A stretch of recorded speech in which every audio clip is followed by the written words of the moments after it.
تركوني. قمت لهم خلاص نقوا لي البنت اللي بدكم إياها يعني وأنا موافق بدي أتجوز.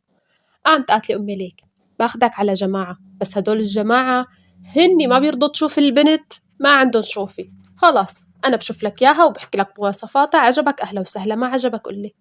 قلت لها تمام. وراحت لعندهم ورجعت وبلشت تحكي لي البنت مثل ما بتحب ومثل ما بدك وحلوة ومرتبة وأكابر وبنت عيلي ومرباي. قلت لها توكلنا على الله واتفقنا أهلي وأهلها. وبعدين صار هالعرس وجبتها على البيت لهون، وبس جبتها ورفعت الطرحة عن وجهها ولا سبحان الذي خلقها ما مثل اللي بدي إياها. لك أنا بحب البنت تكون صحتها منيحة، هاي ضعيفة سمرة يعني تقول مملوءة من الجوع، كانت تعي كلي تقول أنا ما بحب آكل، معدتي بتوجعني، تعملي ما بقدر ما فيني تم هيك. إيه ما عجبتني بنوب ولا قدرت ألمسها ولا أقرب عليها، ضلت عندي أسبوع بعدين وديتها لعند أهلها. تقول أمي لك شلون هيك بتعمل؟ شو فيها البنت لحتى ما بدك إياها بدك تطلقها؟ قلت لها أمي ما بدي إياها خلص ما في نصيب، ما قدرت طلع فيها. هلا أبي خلاص شو بدك تجبري للصبع ليا؟ هاي حياة وعيشي وعمر، خلص من أول الطريق ولا من آخره. قامت قالت لهم أمي حسبي الله ونعم الوكيل. إيه وهلأ شو بدك؟ قلت لها هلأ بدي تدوري لي على وحدة تاني، بدي إياها عن جد تكون حلوة بنت عالم وناس وفهماني، ما مثل هاي جبتي لي إياها معصمصة. قامت قالت إيه ماشي بندور. هلأ بدوري له دوري له ها ولاقي له طلبه للصبي. قامت قالت لهم إيه ماشي أمركم.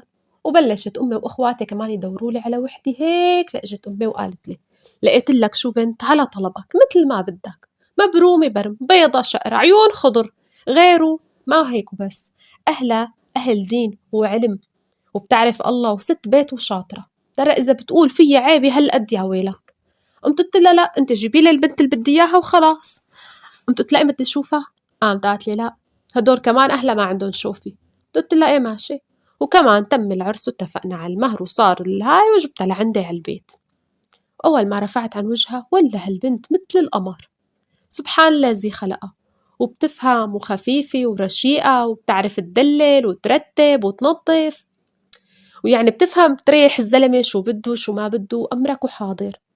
إيه بس أنا متعود على الدلال، يعني هذا الشي عندي إياه عادي آخر همي. وأهلها من أول أسبوع بلشوا يتصلوا فيها إنه بنتي إيه بدك تجي لعنا، نحن عم نجهز لعزيمة كبيرة ونقول لبيت حماكة ونقول لعمومتك وإخوالك وهالعالم هدول.